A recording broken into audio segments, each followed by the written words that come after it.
go with you. 23 points you risked on this one. It's making me feel pretty good that the three draft experts all went 20 points or more, saying Smith ahead of Harris. Anything you want to add to Joe's assessment of why this is looking like a slam dunk and you put 23 points on it? Well, in my own rankings, I have Brandon Harris above Jimmy Smith. I'll say that right now. I think Brandon Harris will be the better pro, even though he's probably going in round 2.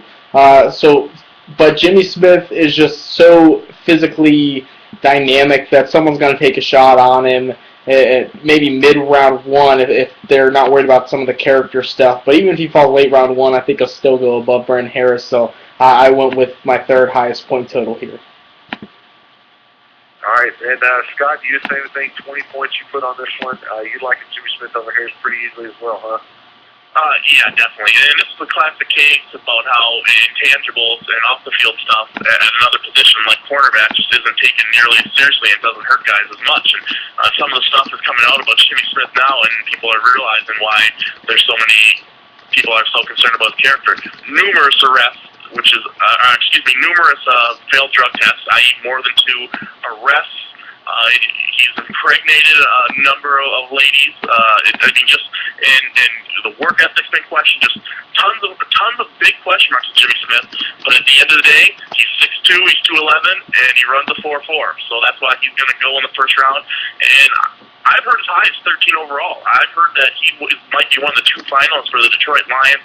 I'm skeptical of that. I think with the way the Lions organization is going, they're not going to take a chance on a guy like that. But he's going to go somewhere, and I think that latter third of the first round there, Baltimore, Seattle, Philly have all been mentioned. I think probably Seattle and Baltimore are the 2 most likely destinations.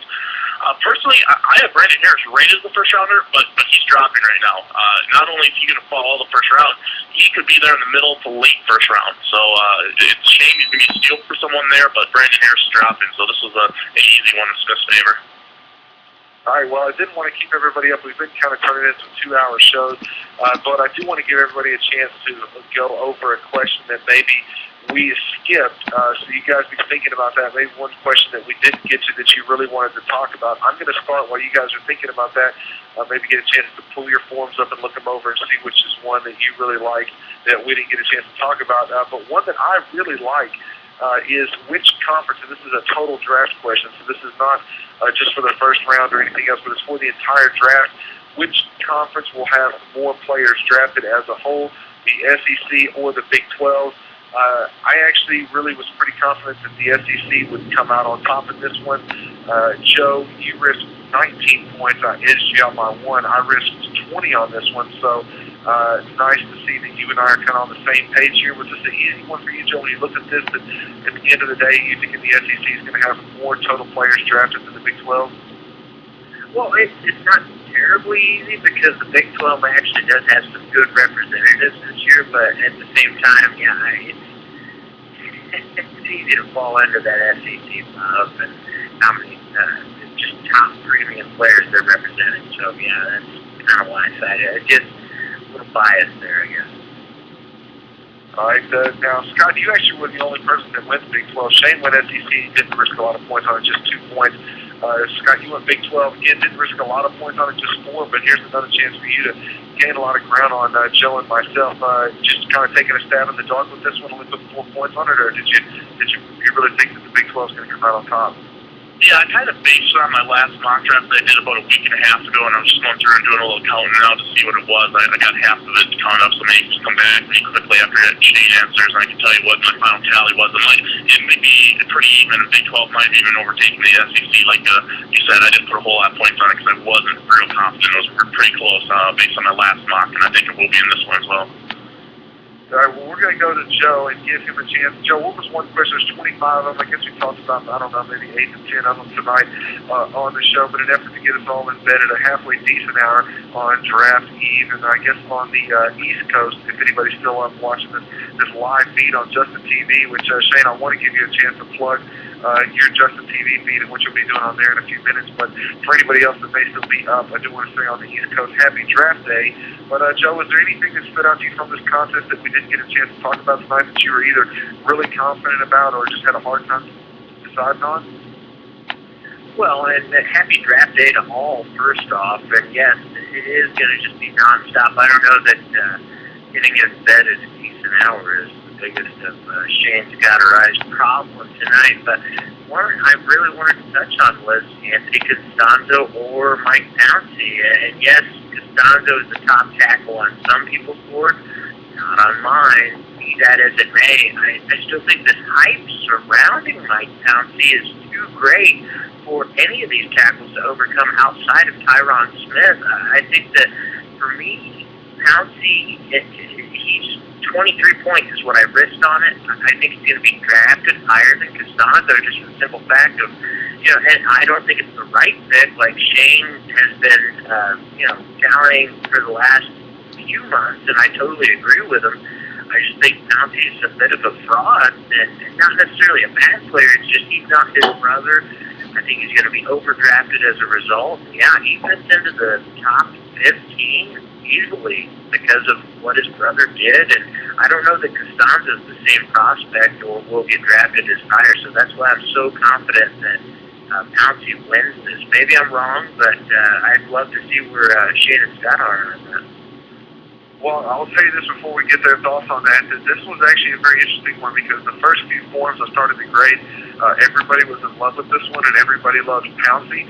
The more I started to do it, the ones that came in late, everybody took Costanzo and everybody loved Costanzo. I'm looking at Charles took 23 points on Costanzo. Nick Vegas took 13 points on him. Jim Day, our friend Fantasy Tech, put 21 points on Costanzo. Rangenius put 24 points on Costanzo.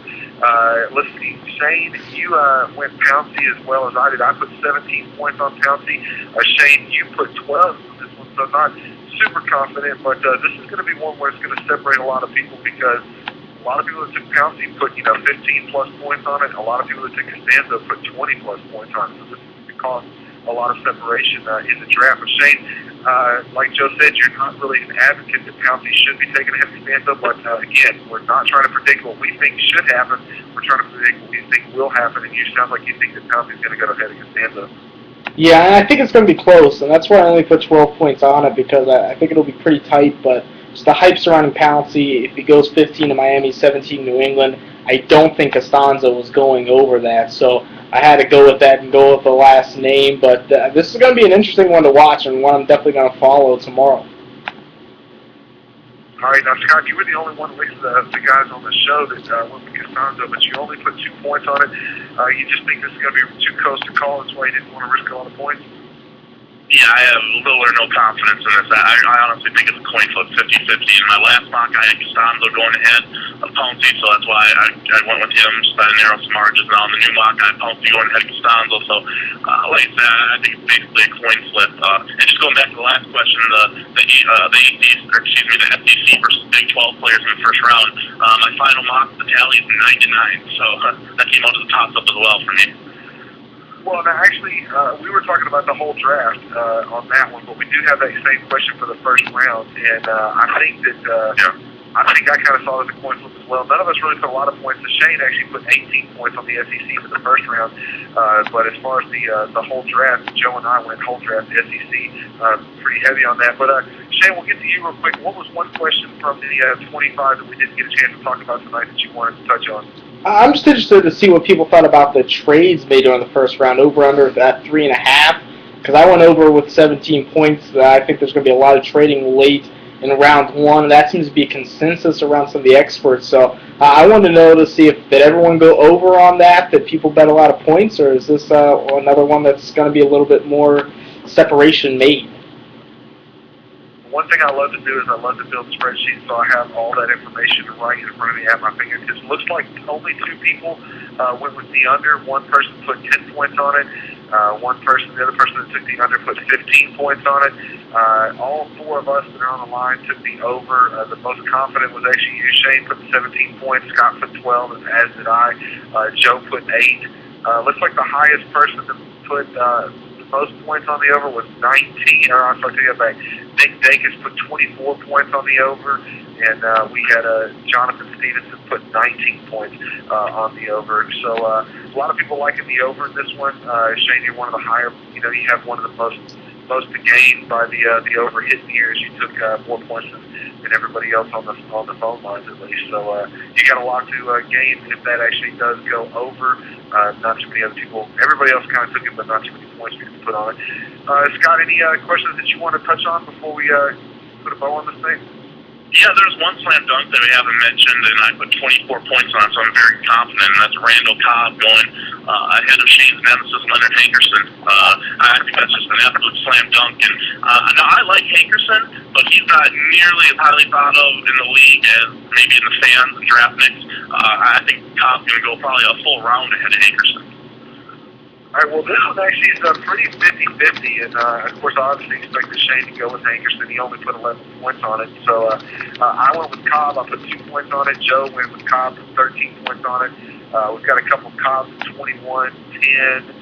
We've got some Cobbs at 11, 5, 12, and then we've got some Hankersons at 18, 14, some Hankersons at 2, 12, 11, 6. So kind of out of the board, this is kind of, we got a Shane and Hankerson at 11. So this is kind of a 50-50 split. And I don't know, I'm a little surprised to see that you were so confident. You definitely have the most points on Cobb, and I think Shane's got the second most points on Hankerson. So this is interesting, the two of you guys going head-to-head with a 35-point difference here on this one. So Shane, what is your kind of thoughts on it? Did you just go with Hankerson because of you guys' special connection, or do you actually believe that he's going ahead of Cobb?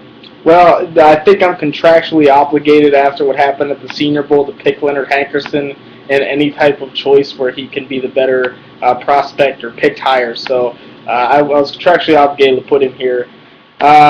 Just kidding. No, I think it's going to be close. I think Cobb's definitely going to go in round 2. I think Hankerson should also go in round 2. I think it's going to be a tight kind of ship, but I think someone will see the height, the speed combo of Hankerson and take that shot on him before Cobb. The Cobb probably will be the more consistent pro. All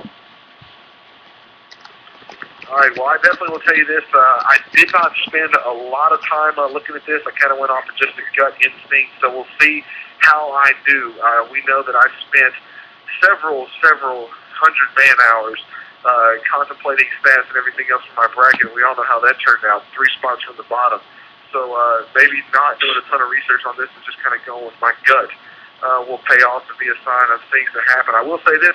Looking at it, we broke this up into categories. We have 1, 2, 3, 4, 5, 6, 7, 8, 9, 10, 11 first-round questions. We have 2 second-round questions. We have 3, 6, 8 player versus player questions, and then we have 4 total draft questions. And the person who has the most points on the line in round 1, at least from the 4 of us, is Scott Wright. Scott Wright has 173 possible points in round 1 if he gets every single question right. Shane has 101 based on round 1. I have 149. Joe only has 99 points to gain in the first round. Joe actually, most of his points came from the player versus player questions. Joe 142 points on those 8 questions, and I'm looking through it here. Second round questions, which there were only 2. We mentioned, will Andy Dalton, Jake Locker, Ryan Mallett be available after pick 42? And the other question is, will there be over under 5.5 quarterbacks drafted in the first 2 counts? I have 49 points staked on those 2 questions, taking the yes in the Andy Dalton, Locker, Mallett after pick 42 and the under. The only person to do so on the quarterback. So a lot riding on me in those there. And then in the last one, Scott, you didn't risk very many on the total draft questions. Which conference will have more players drafted, ACC or Big Ten? You went ACC, which is 6 points. SEC versus Big 12, you took Big 12, which is 4 points. Will Mr. Irrelevant be an offensive or defensive player? And I did specify punters equal defense, kickers equal offense. You put just 5 points that Mr. Relevant will be a defensive player, and you only put 1 point on will any team allow the clock to expire and allow another team to pick before them. So not a lot of points you risk there, just 16 compared to my 47. I'm actually pretty confident the SEC will get more players selected than the Big 12, and I put 16 points on the Big 10 to have more players drafted than the ACC. We'll see how it all shakes down, but the first round, the person who has the most to gain is Scott Wright. Joe might be behind after round 1, but he can make up a lot of points. with some of these questions that might be answered in round one with the player versus player picks. But real quick, Scott, what's your Twitter feed? What's going on? I know we already talked a little bit about the draft extravaganza. Anything else you want to mention before we wrap this thing up and put a bow on it tonight? Yeah, the Twitter feed is Draft Countdown. You can follow me there. I will be a tweeting machine throughout the entire draft weekend. In addition to the podcast, the Draft Extravaganza podcast, Shay and I are also